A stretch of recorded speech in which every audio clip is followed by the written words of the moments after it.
बिस्मिल्लाहिर्रहमानिर्रहीम।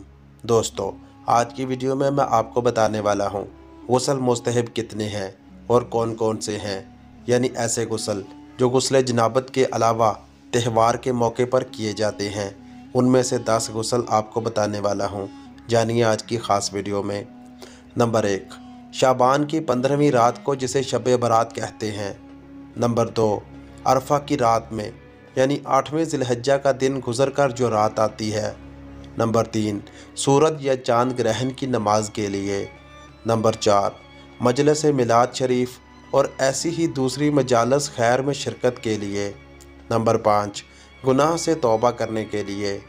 नंबर 6, नया कपड़ा पहनने के लिए।